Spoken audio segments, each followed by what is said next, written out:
Hello everyone, स्वागत है आप सभी का एक बार फिर से अपने यूट्यूब चैनल यूपीएससी वर्स में। इससे पहले के एंशियंट हिस्ट्री ऑफ बिहार के लेक्चर में हमने मौर्यन वंश तक देखा था। ठीक है, आज हम बुद्धिज्म, जैनिज्म, उसके बाद शुंग, कण्व और कुषाण के साथ साथ गुप्ता पीरियड को देखेंगे, जिससे में हमारा एंशियंट हिस्ट्री ऑफ बिहार का पीरियड खत्म हो जाएगा। ठीक है, शुंग, कुषाण, उसके बाद गुप्ता पीरियड देखेंगे, फिर हमारा एंशियंट हिस्ट्री का लेक्चर खत्म हो जाएगा। तो चलिए शुरू करते हैं और एंशियंट हिस्ट्री ऑफ बिहार को आज कंप्लीट करते हैं। तो चलिए स्टार्ट करते हैं बुद्धिज्म से। ठीक है, तो जैसे कि 6th सेंचुरी बीसी के आसपास लगभग 600 प्लस माना जाता है, ऐसा कि 600 प्लस धर्म जो है वो लगभग ऐसा उस टाइम उत्पत्ति होते हैं, या इसका प्रमाण मिलता है कि 600 प्लस धर्म थे। तो हिंदू धर्म में इतने ज्यादा रीति रिवाज पोस्ट वैदिक पीरियड में हो चुके थे कि इनसे तंग आकर अ, महात्मा बुद्ध ने एक नए धर्म की शुरुआत की, जिसे बौद्ध धर्म के नाम से जाना गया। ठीक है, तो आज इसी बौद्ध धर्म को हम आगे पढ़ते हैं। बौद्ध धर्म की शुरुआत फाउंडर थे गौतम बुद्धा। गौतम बुद्धा का जन्म 563 बीसी लुम्बिनी नेपाल में हुआ था। लुम्बिनी एक जगह है नेपाल में, ठीक है, जहाँ पे गौतम बुद्धा का जन्म हुआ था। इनके पिताजी का नाम सुदोधन, माता महामाया, और इसकी जो एक मौसी थी उसका नाम था प्रजापति गौतमी। प्रजापति गौतमी जो इसकी पहली शिष्या भी बनती है। ठीक है, तो पिताजी का नाम सुदोधन, माता महामाया, वाइफ का नाम यशोधरा, और पुत्र था एक इनका राहुल। ठीक है, इनके इनलाइटमेंट यानी ज्ञान प्राप्ति की बात करें तो इन्होंने लगभग 6 वर्ष की कठोर तपस्या की और इन्होंने 29 वर्ष की उम्र में अपना गृह त्याग किया था।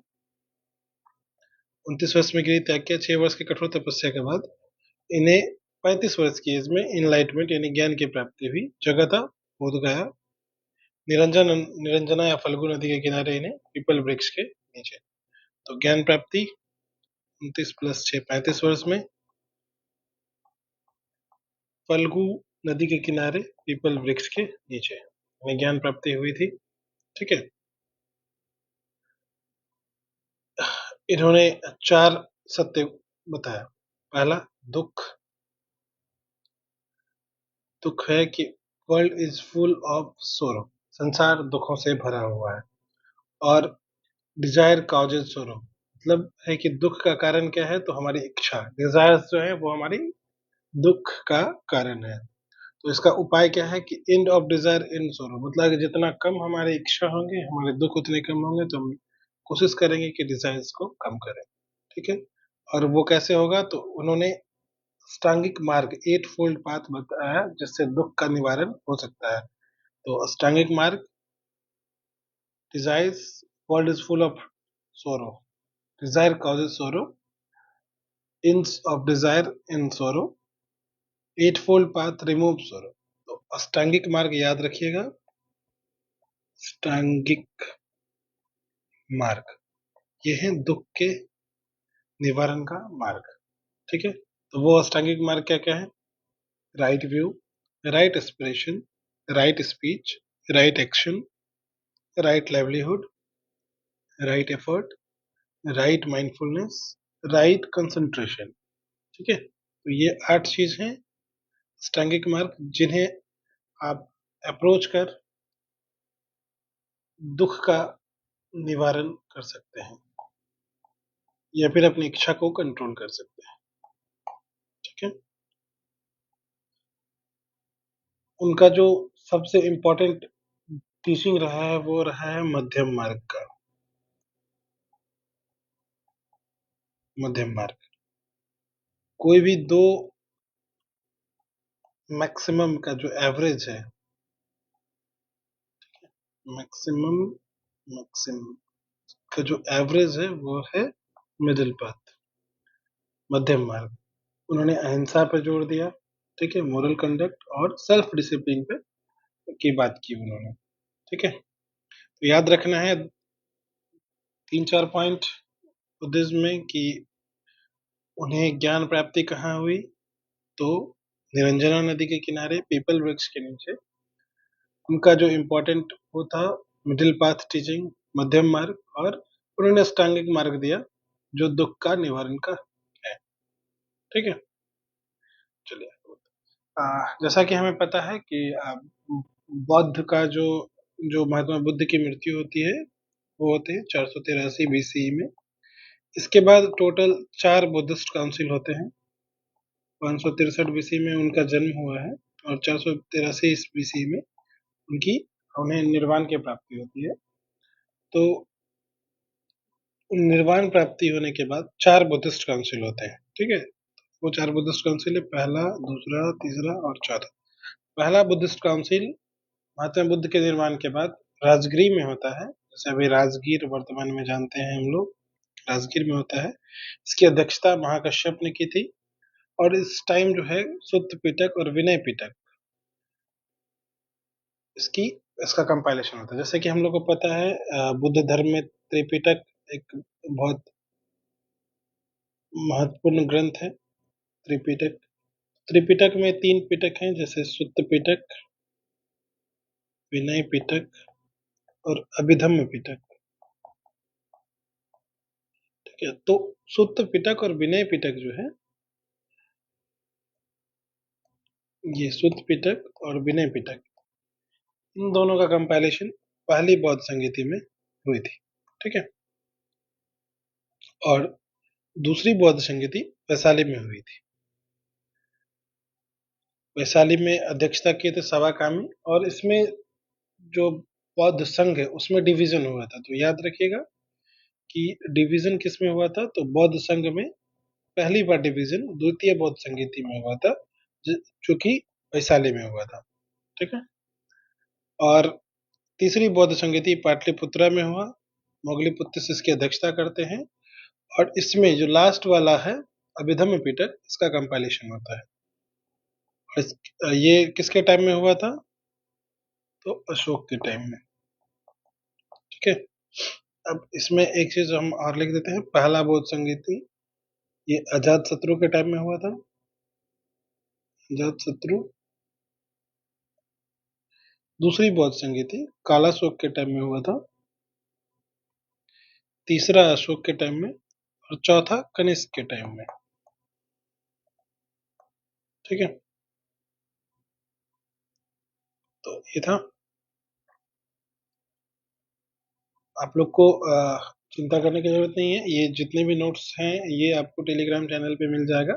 तो सबसे पहले आपको बीपीएससी वर्स टेलीग्राम चैनल पे, बीपीएससी वर्स, इस पे ज्वाइन करना है। जैसे ही ये वीडियो लेक्चर कंप्लीट होगा वैसे ही आपको इस पे एंशिएंट हिस्ट्री ऑफ बिहार करके आपको इसका compilation, ancient history of Bihar, इसका कंपाइलेशन टेलीग्राम चैनल पे आपको मिल जाएगा। इसके जस्ट बाद आपको करंट अफेयर्स का भी लेक्चर मिलेगा। दूसरी तरफ एक जो आपके ज्योग्राफी के मेंटर हैं वो आप लगातार ज्योग्राफी के वीडियो अपलोड किए जा रहे हैं, तो आप वहां जाइए और चैनल पे विजिट कीजिए। इधर एंशिएंट हिस्ट्री का लेक्चर हो रहा है, आप उसके अलावा आप ज्योग्राफी को सीरियली देख सकते हैं, उसमें अभी कॉन्टिनेंटल ड्रिफ्ट थ्योरी तक हुआ है। इसके अलावा आज हम अभी जस्ट इसके बाद अप्रैल का करंट अफेयर्स का वीडियो अपलोड करेंगे, तो आप उसे भी देख सकते हैं, ठीक है। तो चलिए आगे बढ़ते हैं, ठीक है। तो चतुर्थ बौद्ध संगीति जो है वो कुंडलवन कश्मीर में हुआ था। मैं यहाँ लिख देता हूँ, कुंडलवन कश्मीर,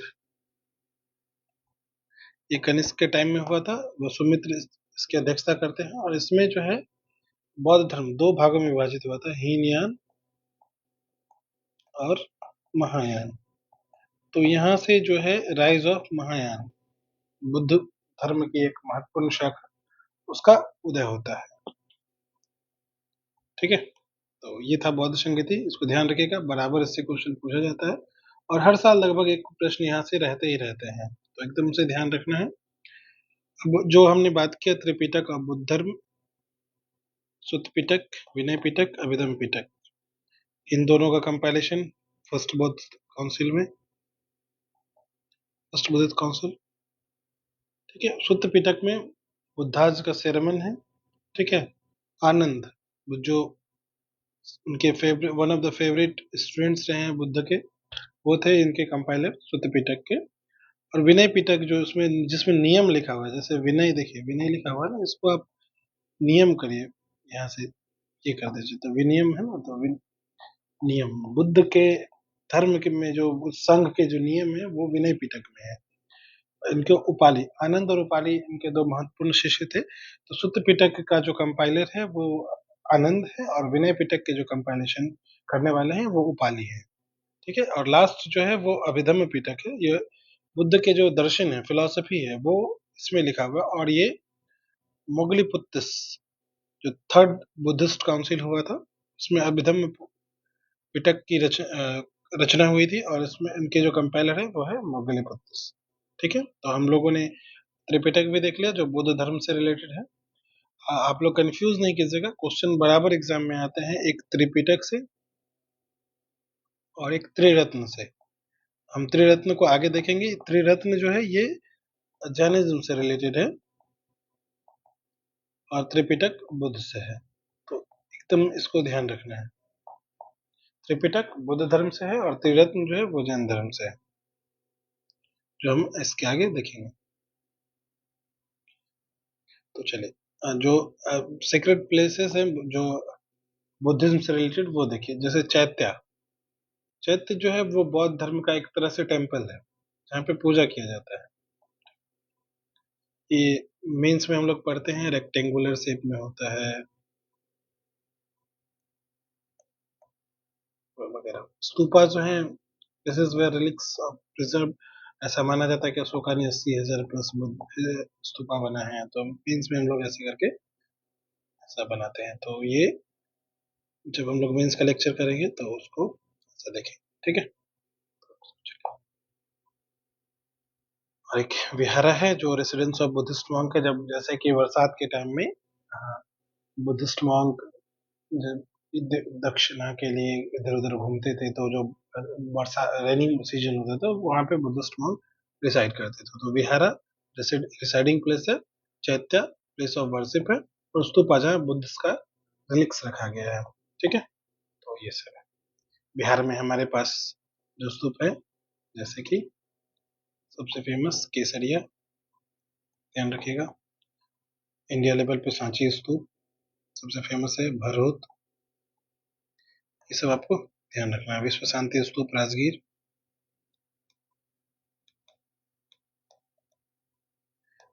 इन सबका लोकेशन आपको ध्यान में रहना चाहिए। ठीक है, चलिए बुद्धिज्म हो गया, हम लोग जैनिज्म की बात करते हैं। जैसे बुद्धिज्म में हम लोग ने कुछ चीजों को छोड़ा है, जैसे कि महाबलिष्कर्मन, धर्मचक्र प्रवर्तन, ये सब आपको जब एंशिएंट हिस्ट्री ऑफ इंडिया का लेक्चर होगा उसमें डिटेल से कवर किया जाएगा, क्योंकि है बुद्धिस्ट का ही पार्ट, बट वो बिहार से रिलेटेड नहीं है, तो हमें वो जैसे कि घर घर छोड़ना, हम इसे शॉर्ट में बता देते हैं। उन्होंने जब घर छोड़ा था तो वो महाविनिसिक्रमन हुआ था। ठीक है, जब उन्होंने पहली बार सारनाथ में अपना पहला प्रवचन दिया, तो प्रवचन दिया उसे धर्म चक्र प्रवर्तन कहा गया, प्रवर्तन। और उनके जो निर्वाण की प्राप्ति हुई है उन्हें, तो उसे महापरिनिर्वाण की संज्ञा, परिनिर्वाण की संज्ञा, ज्ञान प्राप्ति, निर्वाण मिलना। तो ये बेसिक बेसिक बात है, और इसे हम डिटेल में जब एंशिएंट हिस्ट्री ऑफ इंडिया करेंगे तो वहां डिटेल में इसकी चर्चा करेंगे। ठीक है, चलिए आगे बढ़ते हैं। अब जैन धर्म को देखते हैं। जैन धर्म के जो फाउंडर हैं वो थे ऋषभ देव, जिसे आदिनाथ के नाम से भी जाना जाता है। जैन धर्म में टोटल 24 तीर्थंकर हुए। ठीक है, और जो पहले तीर्थंकर थे वो थे ऋषभ देव, जिसे जैन धर्म के फाउंडर के नाम से भी जाना जाता है। और यदि अब रियल फाउंडर की बात करें तो महावीर स्वामी, जो कि 24वें तीर्थंकर थे, 24th तीर्थंकर, वो थे रियल फाउंडर इन्हें माना जाता है। ठीक है, जैसा कि हम बोले 24 तीर्थंकर थे, 23वां तीर्थंकर पार्श्वनाथ और 24वां तीर्थंकर महावीर स्वामी। ठीक है, तो बराबर क्वेश्चन पार्श्वनाथ से पूछा जाता है, तो इनके बारे में जानते हैं। ये 23वें तीर्थंकर थे। काशी बनारस में इनका जन्म हुआ था। इनके पिताजी का नाम अश्वसेन था। ठीक है, और इन्हें समेत शिखर, जो पारसनाथ हिल्स है, जब हम बिहार से झारखंड की ओर जाते हैं तो झारखंड में एक पारसनाथ हिल है जहाँ पे समेत शिखर पे इन्हें ज्ञान की प्राप्ति हुई थी। ठीक है, तो पार्श्वनाथ, जैसे ऐसा देखिए हम लोग लिखते हैं पार्श्वनाथ, ऐसा ये सर्प जैसा लग रहा है ना, तो सर्प जो है इनका वो सिंबल था पार्श्वनाथ का। कभी कभी अगर एग्जाम में क्वेश्चन पूछा कि पार्श्वनाथ का सिंबल क्या था, तो वो सर्प था। ठीक है, जैसे ऐसे करके सर्प, ऐसा, तो इसको ध्यान रखना है। पार्श्वनाथ ने टोटल 4 प्रिंसिपल दिए: सत्य, अहिंसा, अस्तेय और अपरिग्रह। ठीक है, सत्य मतलब ट्रुथ, अहिंसा नॉन वायलेंस, अस्तेय मतलब चोरी नहीं करना, नॉन स्टोलिंग, और अपरिग्रह इन पोजिशन। ठीक है, तो इनके 4 थे। जब हम महावीर स्वामी को देखेंगे तो ये 5 हो जाए। देखते हैं महावीर स्वामी। टोटल 24 तीर्थंकर में ये लास्ट और अंतिम अंतिम तीर्थंकर थे ये Mahavir Swami, considered as the real founder of Jainism. Jain धर्म के रियल फाउंडर के नाम से इन्हें जाना जाता है। इनके बारे में अगर बात करें तो इनका जन्म 540 बीसी में हुआ था। एनसीईआरटी में 599 बीसी का चर्चा है, तो जो ऑप्शन में होगा कोई एक ही होगा, तो आप उसके हिसाब से आप टिक करेंगे। ठीक है, 468 डेथ है। मोस्ट ऑफ द बुक्स में यही मिलता है, लेकिन एनसीईआरटी में 599 बीसी और 527 बीसी का चर्चा है कि जन्म इनका 599 बीसी में हुआ था और मृत्यु इनका 527 बीसी में हुआ था। तो अब दोनों को ध्यान, मैंने यहाँ लिख दिया, अब दोनों ध्यान रखें। ठीक है, इनका कुंडग्राम वैशाली में इनका जन्म हुआ था और इनके पिताजी का नाम सिद्धार्थ था। ध्यान रखेंगे, महात्मा बुद्ध का जो बचपन का नाम था वो सिद्धार्थ था, और जय महावीर स्वामी के जो पिताजी का नाम है वो सिद्धार्थ है, तो ये ध्यान रखेंगे आप। माता जी का नाम, इनके महावीर स्वामी जी के माता जी का नाम त्रिशला, वाइफ का नाम यशोदा। एकदम आपको ध्यान रखना है, इनकी वाइफ का नाम यशोदा है और उनकी माता जी का नाम यशोधरा है। Sorry sorry sorry, Mahavir Swami ji के वाइफ का नाम यशोदा और उनकी वाइफ का नाम यशोधरा। दोनों में थोड़ा सिमिलरिटी है, इसके कारण से कंफ्यूजन हो जाता है, तो इसको ध्यान रखना है। ठीक है, इनकी बेटी अनुजा प्रियदर्शनी थी और ये यांत्रिक कुल से थे। ठीक है, तो ध्यान रखना है एकदम से कि इनके पिताजी का नाम सिद्धार्थ, माता त्रिशला, पत्नी यशोदा, पुत्री अनुजा प्रियदर्शी, और क्लैन जो था इन्हें यांत्रिक कुल के थे।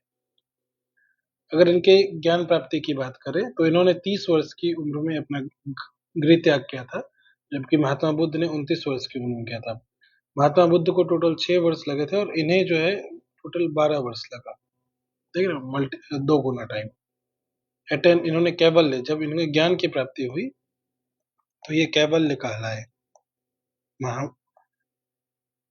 जैसे महात्मा बुद्ध जो सिद्धार्थ थे उन्हें ज्ञान की प्राप्ति हुई तो वो बुद्ध कहलाए, लेकिन जब महावीर स्वामी को ज्ञान की प्राप्ति हुई तो ये कैवल्य कहलाए। ठीक है, और इन्हें रिजुपालिका नदी के किनारे इन्हें ज्ञान की प्राप्ति हुई, और वो साल वृक्ष के नीचे। तो ध्यान रखना है, रिजुपालिका नदी, साल वृक्ष के नीचे इन्हें ज्ञान की प्राप्ति हुई। 12 साल इन्होंने तपस्या की, 30 वर्ष की उम्र में गृह त्याग किया और 12 वर्ष यानी 42 वर्ष की उम्र में इन्हें कैवल्य की प्राप्ति हुई। तो ये ध्यान रखेंगे। ये जो जगह है साल वृक्ष वो जिम्भिक ग्राम है, जो माना जाता है कि जमुई जिले में है। ठीक है। और अगर महावीर स्वामी के 5 महाव्रत की बात करें तो 4 जो चले आ रहे थे पार्श्वनाथ के, वही था। इन्होंने एक ब्रह्मचर्य, 5वां जो है वो ब्रह्मचर्य इसमें ऐड किया। सत्य, अहिंसा, अस्तेय, अपरिग्रह के अलावा ब्रह्मचर्य, सेलिबेसी जो है उनको इन्होंने ऐड किया, और ये 5 महाव्रत हो गए महावीर स्वामी के। ठीक है। फिफ्थ वो ब्रह्मचर्य was added by Mahavir Swami. ठीक है। अब अगर सिंबल्स की बात करें, जैसे कि हमने पार्श्वनाथ के लिए सर्प का बताया, है ना? तो ऋषभ देव जो पहले थे, उन्हें बुल से, जो हमारा बैल होता है वो था पहले पहले वाले के। फिर जो अजीतनाथ थे, जिनका क्वेश्चन पूछा जाता है, वो अजीतनाथ हाथी के थे, एलिफेंट। तो ये जो 4 दिया हुआ है यहाँ पे तीर्थंकर, उनके सिंबल्स, इनको आप ध्यान रखेंगे। महावीर स्वामी का शेर था, लायन। पार्श्वनाथ का सांप हमने आपको पहले भी बताया, अजीतनाथ हाथी, और ऋषभ देव बुल। ठीक है। जैसे सांड भी कहा जाता है, तो ध्यान रखेंगे इसको। 2 जैन काउंसिल हुए थे, पहला 310 बीसी में, दूसरा 512 एडी में। ठीक है। पहला पाटलिपुत्रा में, दूसरा वैशाली में। याद रखेंगे, पीवी जैसे पीवीसी वायर होता है, उसी तरह से पाटलिपुत्रा वैशाली काउंसिल। पहला स्थूलभद्र, दूसरा देवाधि क्षमा श्रवण। तो पहला जो हुआ था वो स्थूलभद्र की अध्यक्षता में हुआ था, दूसरा देवाधि क्षमा श्रवण। इसे याद रखिएगा। ठीक है। बाद में वो जो, हाँ, जैन धर्म है वो भी फर्दर अपने अपने फेथ को लेके 2 भागों में विभाजित हुआ, और वो श्वेतांबर और दिगंबर, 2 भागों में विभाजित हो गया। श्वेतांबर वे जो श्वेत वस्त्र धारण करते थे, और दिगंबर वो जो कोई भी वस्त्र धारण नहीं करते थे। तो इसको ध्यान में रखेंगे आप। चलिए आगे बढ़ते हैं। जो सेक्ट्स हैं, जैसे कि हमने देखा दिगंबर और श्वेतांबर। तो दिगंबर थे, इनके अ, अ, जो 2 फेमस जैनिज्म के फॉलोवर थे वो थे स्थूलभद्र, जिन्होंने पहली जैन संगीति की अध्यक्षता की थी, स्थूलभद्र। और दूसरे थे भद्रबाहु। तो भद्रबाहु जो थे वो थे दिगंबर के मानने वाले leader. Bhadrabahu believed in strict asceticism. ठीक है। और ये न्यूडिटी को प्रैक्टिस करते हैं, यानी कि कोई भी वस्त्र धारण नहीं करते हैं। और जैन धर्म में कोई भी परिवर्तन से ये उसको रिजेक्ट करते हैं कि हम जो भी मूल जैन धर्म आया है हम उसी को फॉलो करेंगे। और श्वेतांबर जो है, इनके अध्यक्ष जो लीडर हैं वो रहे हैं स्थूलभद्र। उन्होंने सफेद वस्त्र धारण किया और रिफॉर्म को एक्सेप्ट किया कि समय के साथ इसमें परिवर्तन किया जा सकता है, और कंपैरेटिवली लिबरल रहा है वो। ठीक है, श्वेतांबर। क्योंकि ऐसा कहा जाता है कि एक टाइम में भीषण अकाल पड़ा था और कुछ भी खाने वाने को नहीं बचा था, तो उसी बीच इसमें फूड डिवीजन हुआ था, और जो श्वेतांबर है वो साउथ की तरफ मूव कर गए थे और उन्होंने श्वेत वस्त्र धारण किया। तो इसको आप ध्यान रखेंगे। जो श्वेतांबर है उन्होंने वस्त्र धारण किया, और जो दिगंबर है वो न्यूडिटी को परफॉर्म करते हैं, प्रैक्टिस करते हैं। और दोनों में बेसिक डिवीजन ये है कि जो दिगंबर हैं वो चेंजेस को रिजेक्ट करते हैं, जबकि श्वेतांबर जो है वो कहते हैं कि समय के साथ रिफॉर्म किया जा सकता है। ठीक है। तो वो ऐसा है कि लिविंग डॉक्यूमेंट, जैसे हमारा संविधान है, अगर हम उसे ज्यादा रिजिड कर दें तो वो खत्म हो जाता है, इतना लंबे समय तक नहीं चलता। तो किसी भी चीज को अगर आप लिविंग बनाना रखना चाहते हैं तो उसमें आपको थोड़ा लिबरल रहना पड़ेगा। उसमें आपको रिफॉर्म, अमेंडमेंट, इसके लिए आपको थोड़ा सा स्पेस देना होगा, तभी जाके वो चीज लिविंग रह सकती है। क्योंकि कोई भी चीज जितना स्ट्रिक्ट होगा उसके टूटने के चांसेस उतने ज्यादा होते हैं। ठीक है। इंपॉर्टेंट फैक्ट्स अबाउट महावीर की बात करते हैं, तो delivered first sermon at Rajgriha, died at Pawapuri. ध्यान रखेंगे, ये क्वेश्चन पूछता है कि उनकी मृत्यु कब वहां होती है, तो पावापुरी में होती है। ठीक है। Jain philosophy related to Anekantavada, Syadvada, Saptangi theory. तो अनेका क्वेश्चन बहुत बार पूछा है कि अनेकवाद, अनेक सॉरी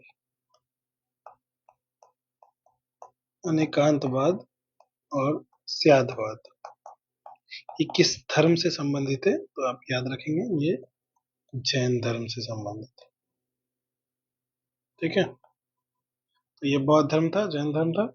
अब हम लोग जल्दी जल्दी खत्म करते हैं। शुंग, कण्व और कुषाण डायनेस्टी एक ही पेज में है।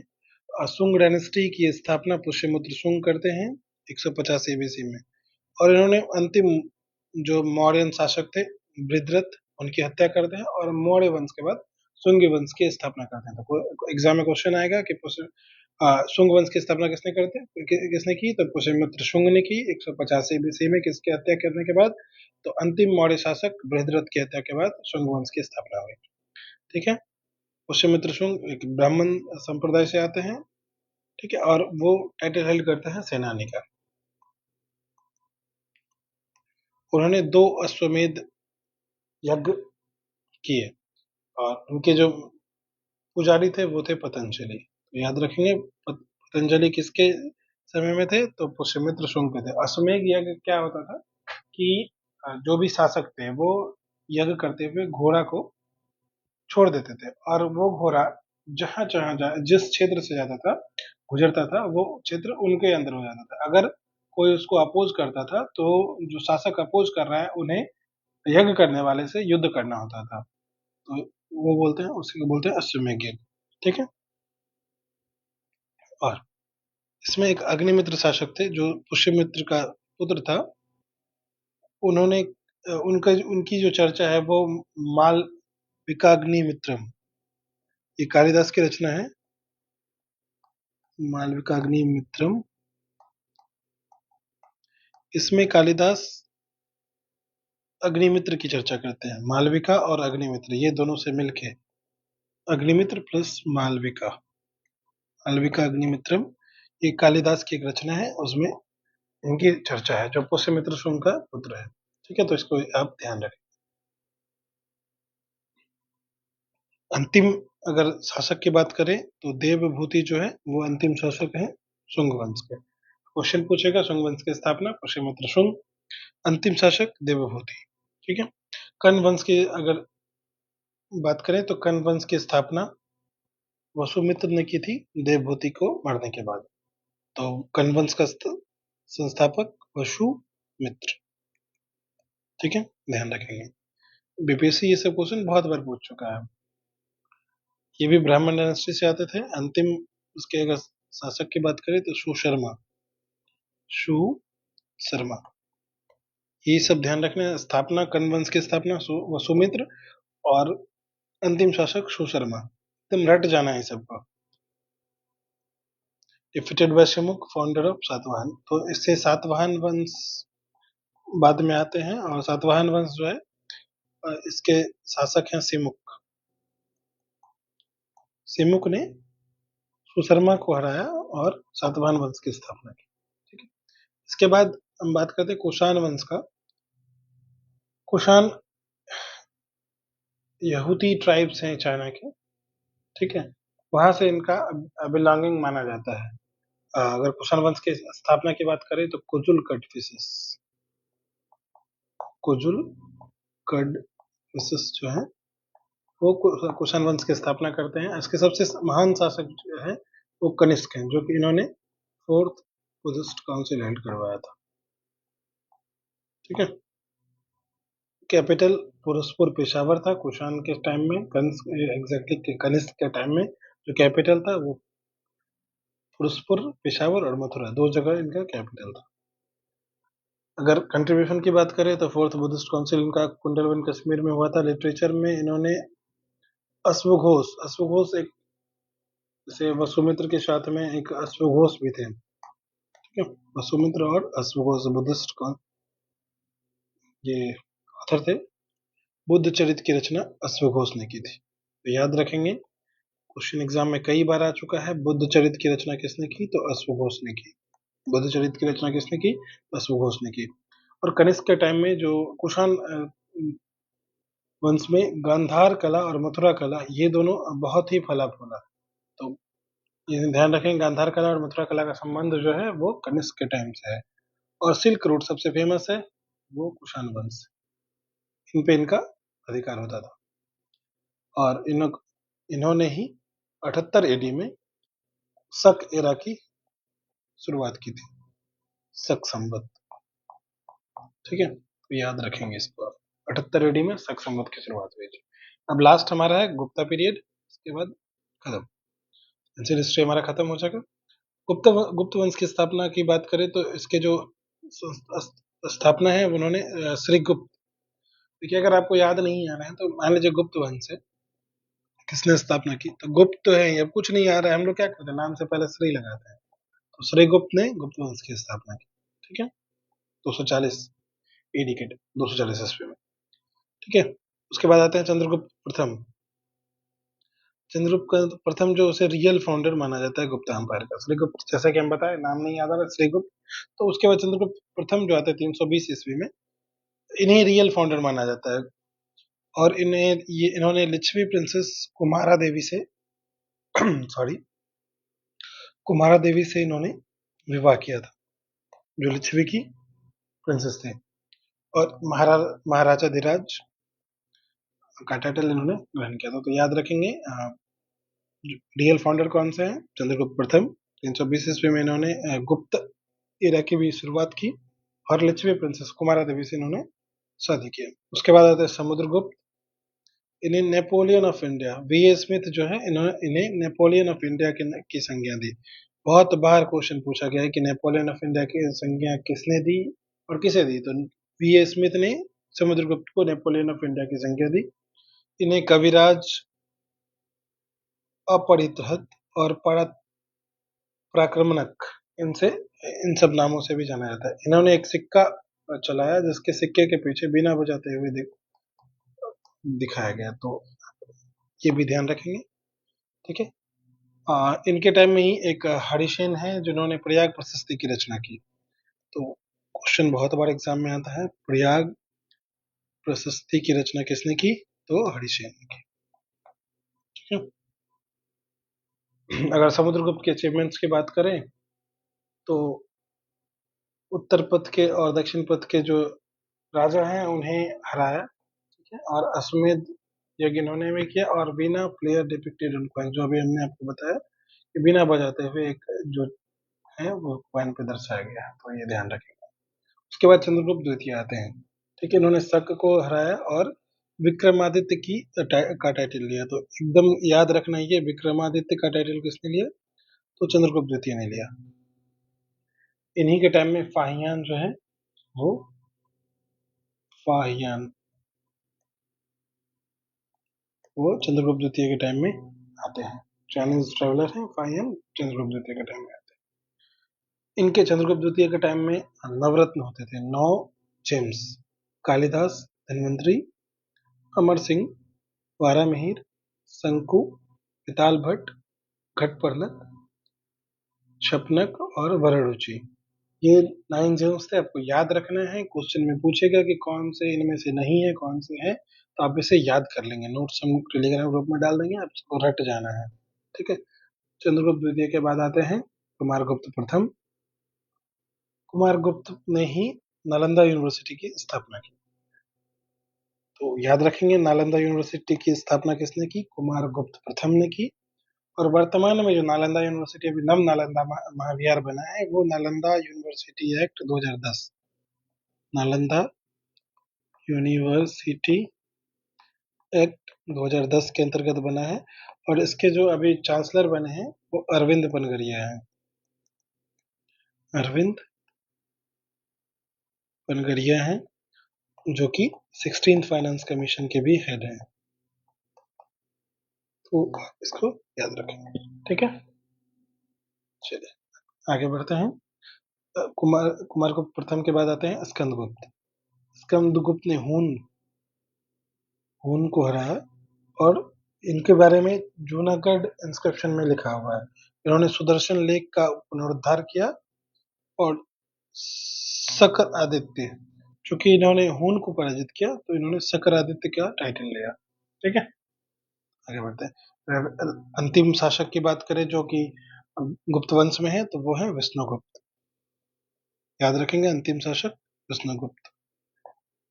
ठीक है, अगर कॉइन्स की बात करें तो दो टाइप के कॉइन्स होते थे। गोल्ड जो सोने के सिक्के होते उन्हें दिनार के नाम से जाना जाता था, और चांदी के सिक्के को रुपया के नाम से जाना जाता था। अगर प्रशासन की बात करें, गुप्त प्रशासन की, गुप्त पीरियड के प्रशासन की, तो वहां पे जो छोटा यूनिट होता है, छोटे से बड़े, ग्राम, विश्व, भुक्ति और देश। ठीक है, सबसे बड़ा देश, उसके अंदर भुक्ति यानी स्टेट, फिर विश्व और फिर ग्राम। तो इसको याद रखेंगे, देश, भुक्ति, विश्व, ग्राम, DBVG ऐसे करके, देश, भक्ति, विश्व, ग्राम। ये अरेंज करने के लिए आपके से क्वेश्चन में पूछ सकता है, तो इसको याद रखेंगे आप। देश का हेड गोपत होता था, भुक्ति का उपरिक, विश्व का विस्पति और ग्राम का ग्रामिका। ठीक है, तो ये याद रखना। गुप्त पीरियड में जो, गुप्ता पीरियड में अगर उस वहाँ की अर्थव्यवस्था के देखें तो एग्रीकल्चर व मेन सोर्स ऑफ रेवेन्यू था। राजस्व का जो सबसे इम्पोर्टेंट सोर्स था वो था कृषि, एग्रीकल्चर। और वहाँ पे 1/4 से 1/6 प्रोड्यूस का 1/4 टू 1/6 वो लिया जाता था अलग अलग टाइम पे। वहाँ पे जो ताम्रलिप्ति बंदरगाह है, ताम्रलिप्ति बंदरगाह वो सबसे इम्पोर्टेंट पोर्ट था गुप्ता पीरियड का। तो आप याद रखेंगे, तो ताम्रलिप्ति बंदरगाह गुप्ता पीरियड से रिलेटेड है। और इम्पोर्टेंट ट्रेड सेंटर उज्जैन। ठीक है, वहाँ पे अगर महिलाओं की स्थिति की बात करें तो decline compare to earlier periods, या थोड़ा सा डिक्लाइन देखा गया। और first evidence of sati found in Eran inscription, Eran अभिलेख में पहली बार सती का वर्णन मिलता है, तो इसको आप ध्यान रखें। अगर आर्ट एंड लिटरेचर की बात करें तो उस टाइम नागर, जो हमारे यहाँ टेम्पल आर्किटेक्चर है,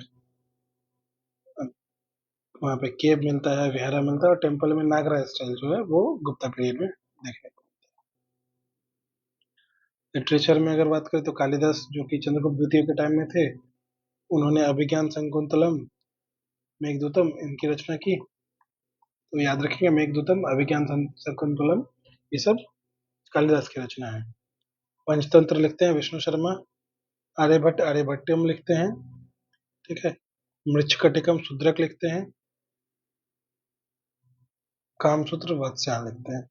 और इन्हें golden age of Indian architecture के नाम से जाना जाता है। Indian architecture, golden age, Gupta period को।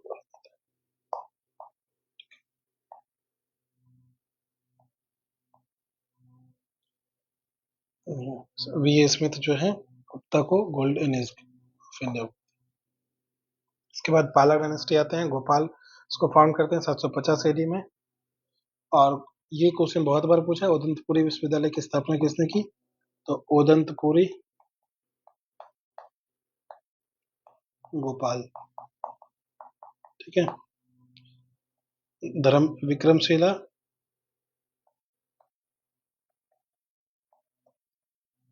धर्मपाल। एकदम याद रखेंगे इसको, बहुत बार क्वेश्चन पूछा है और आगे भी पूछेगा। अभी विक्रमशिला से याद आया था कि विक्रमशिला का पोल टूट गया। ठीक है, तो हालांकि उस पर काम चल रहा है, बनेगा जल्दी। धर्मपाल ने विक्रमशिला विश्वविद्यालय की स्थापना की। और धर्मपाल जो है वो त्रिपक्षीय संघर्ष में उलझे रहे हैं, उसके बावजूद इन्होंने आ, जो आर्ट एंड आर्किटेक्चर है वो पाला पीरियड में काफी फला फूला। ठीक है, इसके बाद अगर बात करें तो कुछ बुक्स एंड ऑथर्स जो एंशियंट पीरियड में पूछे जाते हैं, तो अर्थशास्त्र की रचना कौटिल्य ने की। बुद्ध चरित्र अश्वघोष हमने देखा है। इंडिका मेगास्थनीज, मिलिंद पन्हो, नागसेन। जातक जो है वो बौद्ध धर्म से है, उसके प्रीवियस बर्थ ऑफ बुद्धास। सियुकी की रचना ह्वेनसांग, जो हर्षवर्धन के टाइम में आते हैं। ठीक है, और कैपिटल उस टाइम की बात करें तो बिंबिसार के टाइम में राजगिरी, उदयन ने पाटलिपुत्रा बनाया। शिशुनाग वैशाली लेके जाते हैं। फिर नंद वंश में ये पाटलिपुत्रा है, तो मौर्य में पाटलिपुत्रा तो सेंटर ही रहता है। कुषाण के पीरियड में पुरस्पुर और मथुरा दोनों सेंटर होते हैं। गुप्ता पीरियड में फिर से ये पाटलिपुत्रा आ जाता है, और पाला इनको मुंगेर लेके आ जाते हैं। याद रखें। तो यहाँ तक हम लोग का था। Thank you for the watching. आप ज्वाइन कर लीजिए टेलीग्राम चैनल और इंस्टाग्राम चैनल। यहाँ पे आपको सारे अपडेट, सारे नोट्स मिलते रहेंगे। और आप इंस्टाग्राम अगर ज्वाइन करेंगे तो काफ़ी वैल्यूएबल आपको वहाँ पे रील्स देखने मिलेंगे, जो कि आपको पढ़ाई को और चार चांद लगाए। ठीक है, thank you for watching. Please like, share and subscribe. Thank you.